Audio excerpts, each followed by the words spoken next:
நம்ம என்ன பார்க்க போறோம் அப்படின்னா இன்வெர்ஸ் ஃபங்க்ஷன் தியரம். ஸோ இதோட ஸ்டேட்மெண்ட் பார்த்தீங்கன்னா let f be a continuous one-to-one function defined on an interval I. So fங்கிறது ஒரு continuous one-to-one function. one-to-one function அப்படின்னா என்னன்னா f of x equal to f of y அப்படின்னு இருந்துச்சுன்னா x equal to y அப்படிங்கிற function வரும். So அதை அவங்க இன்டர்வல் ஐல டிஃபைன் பண்ணியிருக்காங்க. And let f be derivable at x0 அப்படின்னு சொல்லியிருக்காங்க. அதாவது டெரிவபிள் அப்படின்னாலே என்னன்னா அது அந்த x0ங்கிற பாயிண்ட்ல அது கம்ப்ளீட்டா டிஃபரன்ஷியேட் ஆகும். டெரிவேஷன் இதெல்லாமே டெரிவேட்டிவ் இதெல்லாமே ஒண்ணுதான். ஸோ அதனால டெரிவபிள் அட் x0 அப்படின்னு சொல்லியிருக்காங்க. And next f dash of x0 is not equal to 0. அதே மாதிரி அந்த ஃபங்க்ஷனை நான் டிஃபரன்ஷியேட் பண்ணும்போது கண்டிப்பா அது ஜீரோவுக்கு ஈக்குவலா இருக்காது அப்படின்னு சொல்லியிருக்காங்க. நெக்ஸ்ட் பார்த்தோம்னா then the inverse of a function f is derivable at f of x0 and its derivative at f of x0 is 1 by f dash of x0. So இதுல ரெண்டு ப்ரூவ் பண்ணணும். ஃபர்ஸ்ட் என்னன்னா அந்த ஃபங்க்ஷனோட இன்வர்ஸ் ஃபங்க்ஷன் எப்படி இருக்கணும் அப்படின்னா f of x0ல டெரிவபிளா இருக்கணும். அண்ட் அந்த இன்வர்ஸ் ஃபங்க்ஷனோட டெரிவேட்டிவ் f of x0ல எப்படி இருக்கும் அப்படின்னா 1 by f dash of x0க்கு ஈக்குவலா இருக்கும். ஸோ இதுதான் நம்ம ப்ரூவ் பண்ண வேண்டிய ஸ்டேட்மெண்ட்.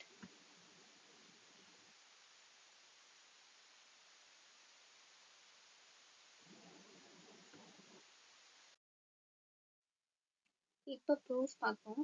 ஸோ ப்ரூஃப்ல ஃபர்ஸ்ட் என்ன கொடுத்துருக்காங்க, அவங்க கிவன்ல கொடுத்த அந்த function continuous one function. So அதை நான் எப்படி எடுத்துக்கிறேன், function from X to Y அப்படிங்கிறது ஒரு கண்டினியூஸ் ஒன் ஃபங்க்ஷன் அப்படின்னு எடுத்துக்கிறேன். நெக்ஸ்ட் அவங்க என்ன சொன்னாங்கன்னா நான் இன்வெர்ஸ் ஃபங்க்ஷன் எக்ஸிஸ்ட் ஆகுது அப்படின்னு சொல்லியிருக்காங்க. அந்த இன்வெர்ஸ் ஃபங்க்ஷன் எப்படி இருக்கணும், ரெண்டு இது நம்ம ப்ரூவ் பண்ண போறோம். அந்த இன்வெர்ஸ் ஃபங்க்ஷன் f of x0ல டெரிவபிளா இருக்கணும். அண்ட் அந்த இன்வெர்ஸ் ஃபங்க்ஷனோட derivative 1 by f dash of x0க்கு ஈக்குவலா இருக்கும். ஸோ இது ரெண்டுமே நம்ம ப்ரூவ் பண்ணுவோம். ஸோ இதுல ஃபர்ஸ்ட் நான் என்ன பண்ணிக்கிறேன், அந்த இன்வெர்ஸ் ஃபங்க்ஷனை g அப்படின்னு சூஸ் பண்ணிக்கிறேன். இப்ப ஃபங்க்ஷன் f xல இருந்து yக்கு இருந்துச்சுன்னா gங்கிற ஃபங்க்ஷன் அதாவது அதோட இன்வெர்ஸ் ஃபங்க்ஷன் yல இருந்து xக்கு ரேஞ்ச் ஆகும். ஸோ இதுதான் அவங்க என்ன சொல்லியிருக்காங்கன்னா f of x equal to y இருந்துச்சுன்னா g of y equal to x அப்படின்னு சொல்லியிருக்காங்க. நெக்ஸ்ட் என்ன பண்றாங்க பாருங்க, அவங்க at x0 அப்படின்னு மென்ஷன் பண்ணியிருப்பாங்க கொஸ்டின்ல. ஸோ அந்த x இருக்கிற இடத்துல x0 y0 அப்படின்னு நான் சேஞ்ச் பண்றேன். அவ்வளவுதான். So f of x0 equal to y0 so that g of y0 equal to x0 and choose y0 plus k be any point in y different from y0. அதாவது அந்த y0 x0 point இல்லாம நான் இன்னொரு point choose பண்ணிக்கிறேன்.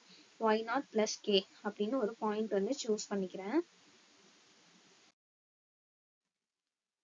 இதுல பாத்தீங்கன்னா next என்ன சொல்லியிருக்காங்க, since f is 1 therefore there exists a unique point.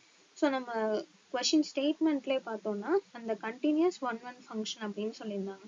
So அதனால இந்த இடத்துல என்ன சொல்லியிருக்காங்க, அந்த ஃபங்க்ஷன் ஒன் ஃபங்க்ஷனா இருக்கிறதுனால கண்டிப்பா யூனிக் பாயிண்ட் இருக்கும்.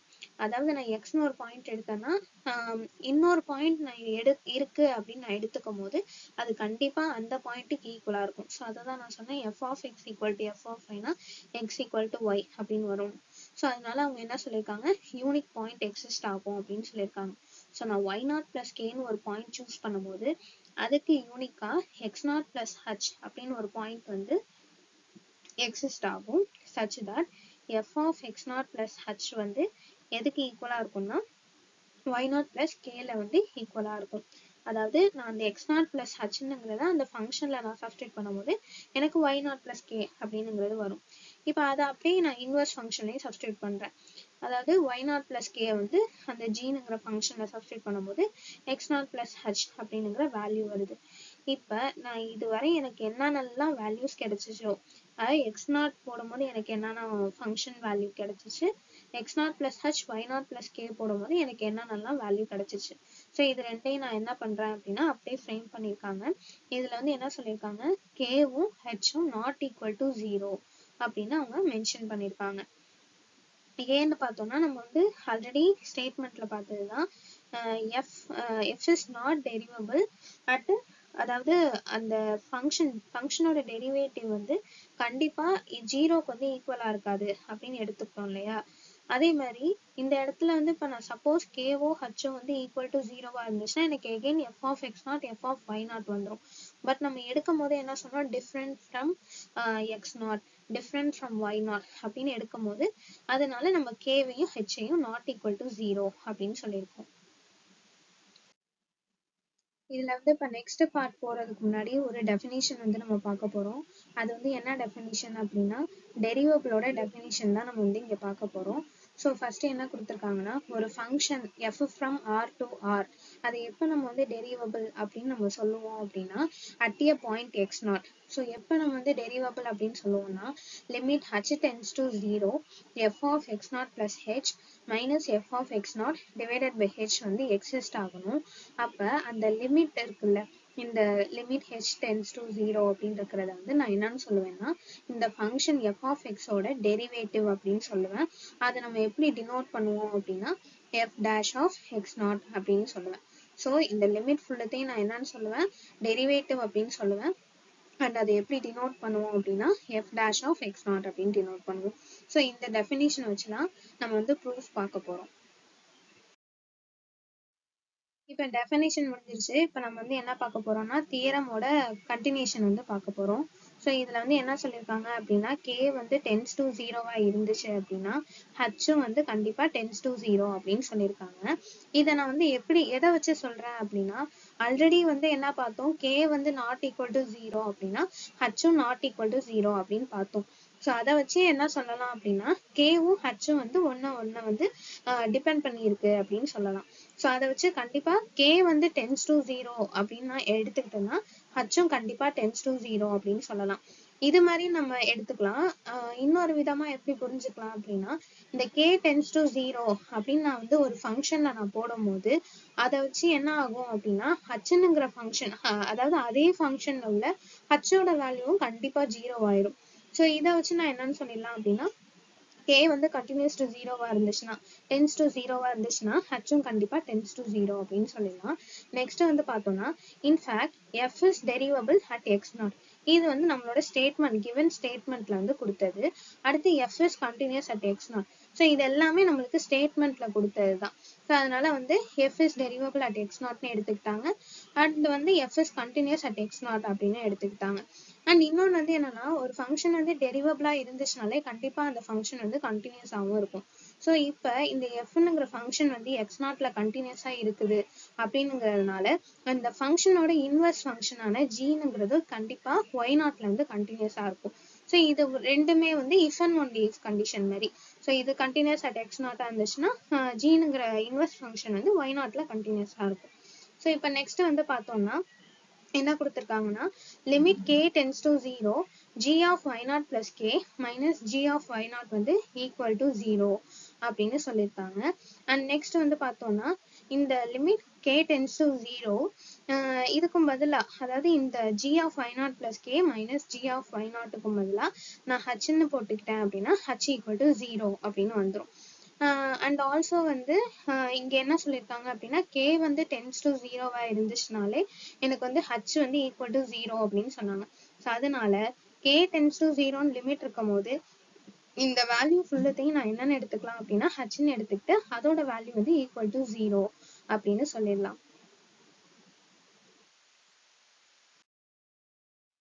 ஸோ நெக்ஸ்ட் பார்த்தோம்னா now let k not equal to 0. And இன்னொன்று வந்து என்னன்னா நம்ம ஏன் திடீர்னு வந்து அந்த தீரத்துல g of y naught plus k minus g of y naughtக்கு வந்து லிமிட் போட்டு ஈக்குவல் டு 0 அப்படின்னு நம்ம ஏன் கொண்டு வரோம் அப்படின்னா இது நான் வந்து டெரிவபிளோட டெஃபினேஷன்ல வந்து நான் ஃபர்ஸ்டே காமிச்சேன். என்னன்னா limit h tends to 0 f of x not plus h minus f of x not divided by h வந்து எக்ஸிஸ்ட் ஆகணும். அப்படி எக்ஸிஸ்ட் ஆகுனுச்சுன்னா தான் நான் அதை வந்து அந்த ஃபங்க்ஷன் வந்து டெரிவபிள்னு சொல்ல முடியும் அப்படின்னா டெஃபினிஷன்லேயே சொன்னேன். ஸோ அதனாலதான் நம்ம என்ன பண்றோம், ஃபர்ஸ்ட் நியூமரேட்டரை வந்து எடுத்து ப்ரூவ் பண்றோம், அடுத்து அதோட டினாமினேட்டரையும் சேர்த்துக்கிறோம். ஸோ இப்படிதான் வந்து நான் ப்ரூவ் பண்றேன். ஸோ ஃபர்ஸ்ட் நான் வந்து என்ன பண்ணிக்கிறேன், நியூமரேட்டருக்கு வந்து limit K tends to 0 substitute பண்ணும்போது எனக்கு ஈக்குவல் டு 0 வருது அப்படின்னு நான் வந்து ஃபர்ஸ்ட் எடுத்துக்கிட்டேன். இப்போ எனக்கு வந்து கேவை போட்டு இதுக்கும் லிமிட் போடும்போது எனக்கு வந்து ஈக்குவல் டு 0 ஆர் அந்த ஃபங்க்ஷன் வந்து லிமிட் வந்து எக்ஸிஸ்ட் ஆகுது அப்படின்னு நான் ப்ரூவ் பண்ணிட்டேன்னா போதும், அந்த இன்வெர்ஸ் ஃபங்க்ஷன் வந்து நான் டெரிவபிள் அப்படின்னு சொல்லிடலாம். ஸோ அதனால now let k not equal to 0. ஏன் இந்த k not equal to 0 எடுத்துக்கிறாங்கன்னா, இந்த k சப்போஸ் 0வா இருந்துச்சுன்னா இந்த ஃபங்க்ஷன் வந்து எனக்கு இன்ஃபினிட்டி ஆயிரும். ஸோ இன்ஃபினிட்டி அதாவது இன்ஃபினிட்டி கூட ஆகாது, அன்டிஃபைன்டு ஃபார்ம் ஆயிரும். ஸோ அதனால அது வந்து என்ன பண்ண முடியாது அப்படின்னா நம்மளால நெக்ஸ்ட் ஸ்டெப்புக்கு கொண்டு போக முடியாது. ஸோ அதனால தான் என்ன பண்ணிக்கிறாங்க அப்படின்னா k not equal to 0 அப்படின்னு எடுத்துக்கிறாங்க. So g of I naught plus k minus g of I naught divided by k அப்படின்னு எடுத்துக்கிட்டு ஈக்குவல் டு நம்ம ஃபர்ஸ்ட் ஃபங்க்ஷன் டிஃபைன் பண்ணும்போது g of I naught equal to x naught அப்படின்னு எடுத்துக்கிட்டோம். அப்போ g of I naught plus k வந்து x naught plus h க்கு ஈக்குவலா இருக்கும், g of I naught வந்து x naught க்கு ஈக்குவலா இருக்கும். இந்த k வந்து நான் அப்படியே இங்கே போட்டிருக்கேன். நெக்ஸ்ட் இந்த x naughட்டும் இந்த x naughட்டும் கேன்சல் ஆயிடும். ரெண்டும் கேன்சல் ஆனதுக்கு அப்புறம் நெக்ஸ்ட் வந்து இந்த x நாட்டும் இந்த x நாட்டும் கேன்சல் ஆயிரும்.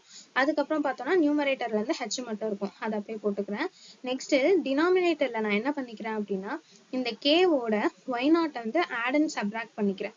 ஸோ அதுதான் இங்கே போட்டுக்கிறேன். இதை ஆட் அண்ட் சப்ராக்ட் பண்றதுனால இதோட வேல்யூ வந்து சேஞ்ச் ஆகாது. நெக்ஸ்ட் இந்த y நாட் பிளஸ் கேக்கும் பதிலாக நான் என்ன சப்ஸ்டியூட் பண்ணிக்கலாம் அப்படின்னா f of x not plus h அப்படின்னு சப்ஸ்டியூட் பண்ணிக்கலாம்.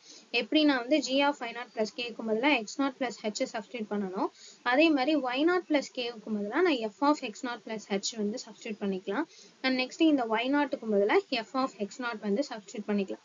இதெல்லாமே நம்ம டிஃபைன் பண்ண ஃபங்க்ஷன் வச்சுதான் நம்ம போடுறோம். அண்ட் நெக்ஸ்ட் என்ன பண்றேன்னா இந்த h நாட் இருக்குல்ல, இந்த h நாட்டை வந்து இந்த ஹோல் டேர்முக்கு கீழே, அதாவது இந்த ஃபுல்லா உள்ள 1 by y not plus K minus y not இதுக்கு கீழே கொண்டு போனாலும் எகெயின் எனக்கு என்ன ஆயிரும் அப்படின்னா நியூமரேட்டருக்கு தான் வரும். ஸோ அது வந்து வேல்யூ சேஞ்ச் ஆகாது அப்படிங்கிறதுனால அந்த ஹச்சை வந்து கீழே டினாமினேட்டருக்கு கொண்டு போறேன். ஏன் இதெல்லாம் நம்ம கொண்டு போறோம் அப்படின்னு பார்த்தோம்னா இதை வந்து அந்த டிஃபரன்ஷியல் ஃபார்மேட்டுக்கு வந்து நான் கொண்டுட்டு வரணும் அப்படிங்கிறதுனால இந்த ஹெச் வந்து கீழே கொண்டு வரேன். ஸோ இதனால வந்து வேல்யூ சேஞ்ச் ஆகாது. Next, this is permissible since h is not equal to 0. So நான் ஆல்ரெடி சொன்னதுனால தான் k வந்து not equal to 0ன்னு ஏன் எடுத்துக்கிட்டோம், அது டினாமினேட்டர்ல இருக்கு. அண்ட் ஆல்சோ நம்ம முன்னாடியே எடுத்துக்கிட்ட கண்டிஷனும் அதே தான். ஸோ அதனால வந்து k not equal to 0ன்னு எடுத்துக்கிட்டோம். அண்ட் ஆல்சோ இங்கேயும் h not equal to 0ன்னு எடுத்துக்கிறாங்க. சப்போஸ் h equal to 0ன்னு இருந்துச்சுன்னா அது அன்டிஃபைன்டு ஃபார்மேட்டுக்கு மாறிடும். ஸோ அதனால h not equal to 0 அப்படின்னு எடுத்துக்கிறேன். So let k tends to 0, we have h tends to 0, which implies that. So k வந்து tends to 0 இருந்துச்சுன்னா h tends to 0ன்னு வந்துரும். ஸோ இதை வச்சு நம்ம என்ன சொல்றாங்க அப்படின்னா எனக்கு முன்னாடி கிடைச்சிச்சு பார்த்தீங்களா, இதுக்கு முந்தின ஸ்லைட்ல வந்து லாஸ்ட் ஸ்டெப்ல 1 by f of x not plus h minus f of x not divided by hன்னு இருந்துச்சு இல்ல, அந்த டேர்முக்கு வந்து லிமிட் k tends to 0ன்னு நான் அப்ளை பண்றேன். ஓகே, ஸோ இந்த k tends to 0 வந்து நெக்ஸ்ட் ஸ்டெப்ல நான் என்னன்னு மாத்திக்கிறேன், h tends to 0 அப்படின்னு மாத்திக்கிறேன் இங்கே எடுத்துக்கிட்ட கண்டிஷன்னால. ஸோ அதனால k tends to 0க்கு பதிலாக h tends to 0ன்னு மாத்திக்கிறேன். அண்ட் நெக்ஸ்ட் மீதி எல்லா டேர்ம்ஸையும் அப்படியே மாத்திக்கிறேன். ஏன் இங்கே திடீர்னு நான் வந்து k tends to 0 h tends to 0ன்னு மாத்திக்கிறேன்னா என்னோட ஃபங்க்ஷன்ல பாருங்க kங்கிற வேல்யூவே கிடையாது. அப்ப நான் k tends to 0ன்னும் போது நான் என்னால எதுலையுமே சப்ஸ்டியூட் பண்ண முடியாது, இங்க hங்கிற வேரியபிள் தான் இருக்கு. ஸோ என்னோட லிமிட்டையும் நான் என்னவா மாற்றணும் அப்படின்னா என்னோட ஃபங்க்ஷனில் உள்ள ஏதாவது ஒரு வேல்யூஸ்க்கு ரிலேட்டடாக மாற்றணும் அப்படிங்கிறதுனால நான் என்ன பண்ணுறேன், k tends to 0க்கு பதிலாக h tends to 0 அப்படின்னு மாற்றிக்கிறேன். இப்போ f of x not plus h minus f of x not divided by h. So இதை பார்த்தோம்னா அப்படியே டெரிவபிளோட டெஃபினிஷனில் நான் ஃபர்ஸ்ட் சொன்ன அந்த ஃபார்மேட் வந்து எனக்கு எக்ஸிஸ்ட் ஆயிடுச்சு. ஸோ அதுலேயே நான் என்ன சொன்னேன்னா அந்த டெரிவபிளை வந்து f dash of x not அப்படின்னு நம்ம டினோட் பண்ணலாம் அப்படின்னு சொன்னேன். ஸோ அதுதான் next f dash of x not அப்படின்னு போட்டுக்கிறாங்க. Since f of x not not equal to 0. இது உங்களுக்கு வந்து எதுல இருக்குன்னு ஞாபகம் இருக்கா, நம்மளோட ஸ்டேட்மெண்ட்ல நான் என்ன சொன்னேன் அப்படின்னா f is derivable அண்ட் அந்த டெரிவேட்டிவ் வந்து நாட் ஈக்குவல் டு 0 அப்படின்னு சொன்னேன். இங்க வந்து டேஷ் வரும். ஸோ அந்த டெரிவேட்டிவ் வந்து நாட் ஈக்குவல் டு 0 அப்படின்னு சொன்னேன். ஸோ அதுதான் இந்த ஸ்டெப்ல வந்து எழுதியிருக்காங்க. நெக்ஸ்ட் வந்து பார்த்தோம்னா அந்த limit k tends to 0, g of y naught plus k minus g of y naught divided by k. அதாவது எப்படி நம்ம ஃபங்க்ஷன் f க்கு போட்டோமோ அதே மாதிரி இப்போ g க்கு போட போறோம்.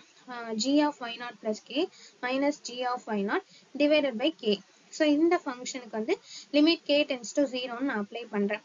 ஸோ இது வந்து என்னத்துக்கு ஈக்குவலாக இருக்கும் அப்படின்னா 1 by f dash of x நாட்டுக்கு வந்து ஈக்குவலாக இருக்கும். So thus g dash of y naught exist ஆகுது அண்ட் அது வந்து 1 by f dash of x நாட்டுக்கு வந்து ஈக்குவலாக இருக்கு. அதாவது இப்போ நான் எப்படி இந்த இதுக்கு முன்னாடி வந்து எஃப்க்கு போட்டேனோ அதே மாதிரி இப்போ நான் வந்து ஜிக்கு போடுறேன்னு வச்சுக்கோங்க. அப்போ g of y naught plus kங்கிறது வந்து என்னன்னு வரும்னா x naught plus hன்னு வரும். அண்ட் இது வந்து என்னன்னு வரும்னா எக்ஸ் நாட்னு வரும். அப்போ அந்த எக்ஸ் நாட்டையும் கேன்சல் பண்ணும்போது ஒரே ஒரு ஹெச் மட்டும் எக்ஸிஸ்ட் ஆகும். டிவைடட் பை கேன்னு வரும். ஸோ அந்த கே வந்து நம்ம அதில் போட்ட எல்லா ஸ்டெப்ஸையும் அப்படியே நம்ம எகைன் ரிப்பீட் பண்ணோம் அப்படின்னா எனக்கு வந்து 1 by f dash of x naught அப்படின்னு வந்துடும். thus g dash of y naught வந்து எக்ஸிஸ்ட் ஆகுது and equals 1 by f dash of x naught.